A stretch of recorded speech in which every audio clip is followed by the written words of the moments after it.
आज के इस लेक्चर में हम ये जानेंगे कि हम वेक्टर्स को क्यों स्टडी करते हैं। इसके अलावा इसकी सिंबॉलिक रिप्रेजेंटेशन और ग्राफिकल रिप्रेजेंटेशन को भी डिस्कस करेंगे और साथ में ज्योमेट्रिक वेक्टर्स और अलजेब्रिक वेक्टर्स को भी डिस्कस करेंगे। तो सबसे पहले हम ये डिस्कस करते हैं कि हम वेक्टर्स को क्यों स्टडी करते हैं। देखो, वेक्टर्स का ताल्लुक फिजिकल क्वांटिटी के साथ होता है और फिजिकल क्वांटिटीज सब हमारे आसपास मौजूद होते हैं। जैसे कि फॉर एग्जांपल एक ऑब्जेक्ट पॉइंट ए से पॉइंट बी तक ट्रेवल करता है तो हम कहते हैं कि इस ऑब्जेक्ट ने डिस्प्लेसमेंट तय की है। अब डिस्प्लेसमेंट एक फिजिकल क्वांटिटी है। या फॉर एग्जांपल एक ऑब्जेक्ट दूसरे ऑब्जेक्ट पर एक खास डायरेक्शन में फोर्स अप्लाई करता है तो फोर्स भी एक फिजिकल क्वांटिटी है। इसके अलावा फिजिकल क्वांटिटीज के और बहुत सारे एग्जाम्पल हमारे लाइफ में मौजूद हैं। इन फिजिकल क्वांटिटी को हम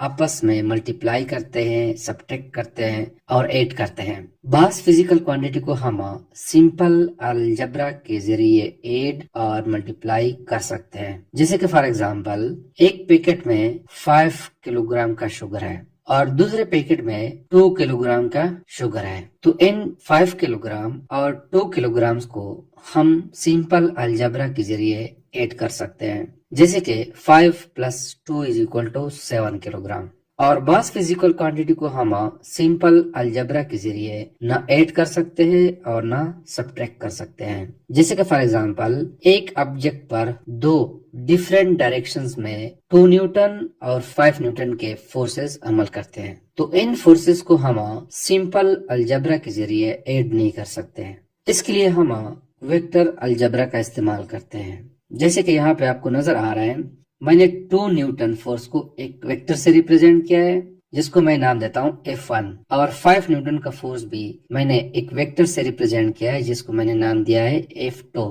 इन 2 फोर्सेस को मैं ऐड करता हूँ by head to tail rule. ये हम बाद में पढ़ेंगे। तो इसका रिजल्ट अगर हम सिंपल अलजेब्रा के जरिए ऐड करें तो 7 आता है, लेकिन वेक्टर अलजेब्रा के जरिए इसका आंसर 7 से कम होता है। मैं जस्ट सपोज कर रहा हूँ कि 6 न्यूटन है। तो यहाँ पे फोर्सेस में चूंकि डायरेक्शन शामिल होती है तो इसको हम इसलिए सिंपल अलजेब्रा के जरिए ऐड नहीं कर सकते हैं। इसके अलावा बाज़ औक़ात मैग्नीट्यूड से किसी फिजिकल क्वांटिटी को हम कम्प्लीटली डिस्क्राइब नहीं कर सकते। जैसे कि फॉर एग्जांपल अगर हम किसी खास जगह पर जाना चाहते हैं तो उस जगह पर जाने के लिए सबसे पहले हमें ये जानना जरूरी है कि कितना डिस्टेंस है और साथ में हमें ये भी जानना जरूरी है कि किस डायरेक्शन में है। तो डायरेक्शन और मैग्नीट्यूड यानी कि फासला, इन दोनों को मिलाकर हम उस जगह पे पहुंच सकते हैं।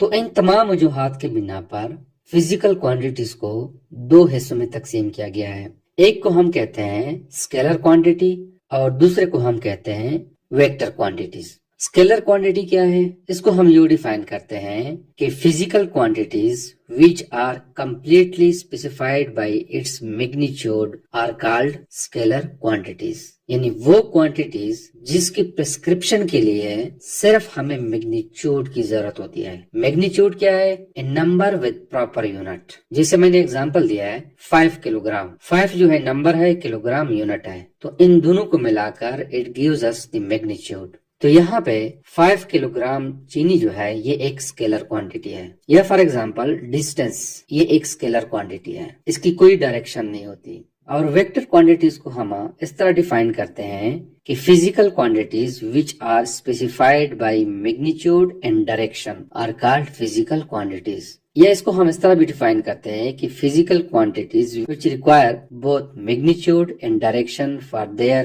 Complete description. यानी वो फिजिकल क्वांटिटीज जिसको जानने के लिए हमें मैग्नीट्यूड और डायरेक्शन की जरूरत हो। जैसे कि फॉर एग्जांपल फोर्स है। जब फोर्स की बात आती है तो हम एक तो मैग्नीट्यूड कितनी न्यूटन का फोर्स हम अप्लाई करते हैं और दूसरा उस फोर्स को हम एक खास डायरेक्शन में अप्लाई करते हैं। तो यहाँ पे अगर मैं अप्लाई कर रहा हूँ 5 न्यूटन का फोर्स तो ये मैग्नीट्यूड हो गया और जिस सिमत में अप्लाई कर रहा हूँ वो उसका डायरेक्शन है। तो magnitude plus direction gives us the vector quantity. इसके अलावा फिजिक्स में इसकी एग्जांपल्स है डिस्प्लेसमेंट, वेलोसिटी, एक्सेलरेशन। अब हम डिस्कस करते हैं रिप्रेजेंटेशन ऑफ वेक्टर्स। वेक्टर्स को हम किस तरह रिप्रेजेंट करते हैं। तो वेक्टर्स को हम दो तरीकों से रिप्रेजेंट कर सकते हैं। एक को हम कहते हैं सिंबॉलिक रिप्रेजेंटेशन और दूसरा है ग्राफिकल रिप्रेजेंटेशन।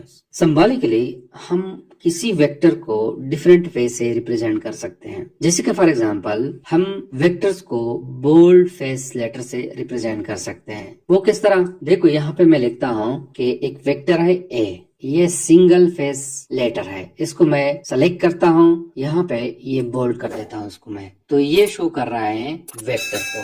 या फॉर एग्जाम्पल उसको हम सिंपल फेस लेटर या लाइट फेस लेटर से रिप्रेजेंट करते हैं, जैसे कि ये है, और इसके ऊपर हम एरो का निशान लगाते हैं। एक वेक्टर है उसको या हम इस तरह बोल्ड फेस लेटर से रिप्रेजेंट करते हैं या हम लाइट फेस लेटर से रिप्रेजेंट करते हैं, लेकिन इसके ऊपर हम एरो का निशान लगाते हैं। नॉर्मली हम वेक्टर को इस सिंबल से रिप्रेजेंट करते हैं। इसको हम प्रीफर करते हैं इसलिए कि अगर हम कंप्यूटर के जरिए लिखना चाहते हैं फिर तो हमें इजीली मालूम होता है कि ये बोल्ड फेस लेटर है, लेकिन अगर हम पेन से लिखना चाहते हैं तो ये बहुत मुश्किल होता है कि ये बोल्ड फेस लेटर है या लाइट फेस लेटर है। तो इसलिए बेहतर यह है कि हम वेक्टर को इस सिंबल से रिप्रेजेंट करें। दूसरी बात यह है कि किसी वेक्टर का मैग्नीट्यूड हम कैसे फाइंड आउट करते हैं। तो मैग्नीट्यूड को भी हम दो तरीकों से रिप्रेजेंट करते हैं। एक तरीका यह है कि हम एक वेक्टर को, जैसे कि ए वेक्टर है, इसका मॉड ले ले, यानी इसको हम इस तरह रिप्रेजेंट करें और फिर उसका हम मॉड ले ले। ये शो कर रहा है मैग्नीट्यूड ऑफ वेक्टर ए। दूसरा तरीका यह है कि फॉर एग्जांपल हमारे पास यही वेक्टर ए है, इसको मैं इस तरह लिखता हूँ कि मैंने लिख दिया ये, अब इसको मैं इटालिक करता हूँ। इटालिक किस तरह? देखो ये आई जो है ये शो कर रहा है इटालिक, तो ये मैंने किसी वेक्टर को लिख दिया इन इटालिक फॉर्म में, तो ये शो कर रहा है मैग्नीट्यूड ऑफ अ वेक्टर। लेकिन इसके साथ भी यही प्रॉब्लम है कि इसको पहचानना बहुत मुश्किल है कि ये इटालिक में लिखा हुआ है या सिंपली लिखा हुआ है। अगर हम कंप्यूटर के थ्रू लिखते हैं फिर तो समहाउ हमें पता चल जाता है कि ये इटालिक फॉर्म में है, लेकिन अगर हम इसको पेन से लिखना चाहे तो इसको पहचानना मुश्किल होता है कि ये वर्ड जो मैंने पेंसिल से लिखा है ये इटालिक है कि नहीं। तो इसलिए बेहतर यह है कि हम किसी भी वेक्टर के मैग्नीट्यूड को इस फॉर्म से रिप्रेजेंट करें। अब हम डिस्कस करते हैं graphical representation of vectors. Graphically हम किसी वेक्टर को एरो के निशान से रिप्रेजेंट करते हैं, या हम कहते हैं कि स्ट्रेट लाइन और जिसके एक एंड पे एरो का निशान हो। जैसे कि फॉर एग्जांपल एक ऑब्जेक्ट पे 5 न्यूटन की फोर्स अप्लाई होती है, तो इसको मैं रिप्रेजेंट कर रहा हूँ इस तरह, एक लाइन और इसके एक एंड पे एरो का निशान।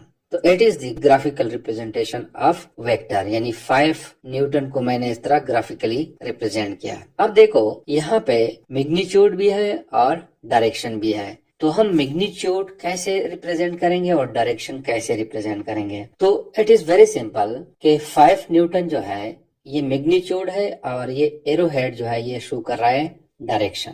5 न्यूटन का मैग्नीट्यूड जो है it decide the length of this vector और एरो हेड जो है it decides the direction of this vector. अब देखो वेक्टर क्वांटिटीज को ग्राफिकली रिप्रेजेंट करने के लिए हमें दो चीजों की जरूरत होती है। एक है सूटेबल स्केल जिससे हम मैग्नीट्यूड को ड्रा कर सके, और दूसरा डायरेक्शन इंडिकेटर। मतलब यह है कि हमें यह पता हो कि नॉर्थ वेस्ट ईस्ट किस साइड पे है। तो इसके लिए मैं ड्रा कर रहा हूँ कोऑर्डिनेट सिस्टम। इस सिस्टम को मैं रिप्रेजेंट कर रहा हूँ बाई नॉर्थ ईस्ट वेस्ट से। तो ये नॉर्थ हो गया, ये वेस्ट हो गया, ये साउथ हो गया और ये ईस्ट हो गया। एक हमें ये डायरेक्शन की जरूरत होती है और दूसरे हमें स्केल की जरूरत होती है। अब मैं सपोज कर रहा हूं कि हमारे पास 2 बॉडीज है, इनमें से एक बॉडी मूव करती है with the velocity of 20 metre per second. यानी मैं यहाँ पे शो कर रहा हूँ कि v1 जो है it is equal to 20 metre per second, और दूसरी बॉडी मूव कर रही है v2 से which is equal to 30 metre per second. ये ईस्ट की तरफ मूव करती है और ये मूव कर रही है टुवर्ड नॉर्थ। अब हमने क्या करना है कि स्केल में तो मीटर पर सेकेंड होता ही नहीं है, तो इसके लिए हम एक स्केल बना लेते हैं। मैं जस्ट सपोज करता हूं कि 10 मीटर पर सेकेंड जो है ये इक्वल है 1 सेंटीमीटर के, तो 20 मीटर पर सेकेंड जो है it will be equal to 2 centimetre, और 30 मीटर पर सेकेंड जो है it is equal to 3 centimetre के। तो ये हमने एक स्केल अपनी मर्जी के मुताबिक बनाया है जिसको हम इजीली स्केल के थ्रू ऐड कर सकते हैं। अब मैंने वेलोसिटी जो कि एक वेक्टर क्वांटिटी है इसको ग्राफिकली कैसे रिप्रेजेंट करना है।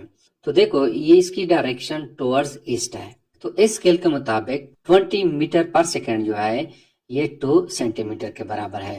तो मैं क्या करूंगा कि स्केल के जरिए in the direction of east 2 centimetre का एक वेक्टर में ड्रा करूंगा। पहले मैं लाइन ड्रा करूंगा फिर उसका एरो हेड में बनाऊंगा। तो यहाँ पे मैंने डायरेक्ट शो की है।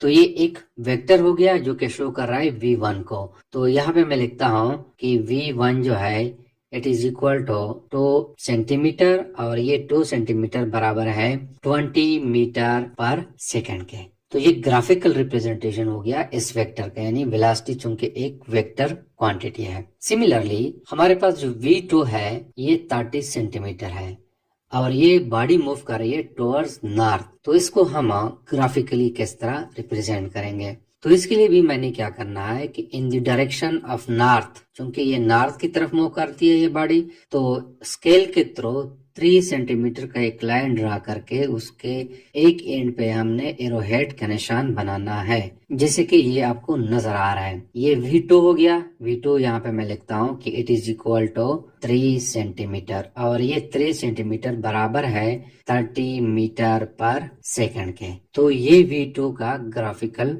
रिप्रेजेंटेशन हो गया। तो इसी तरह हम किसी भी फिजिकल क्वांटिटी को ग्राफिकली रिप्रेजेंट कर सकते हैं। अब हम डिस्कस करते हैं ज्योमेट्रिक वेक्टर्स।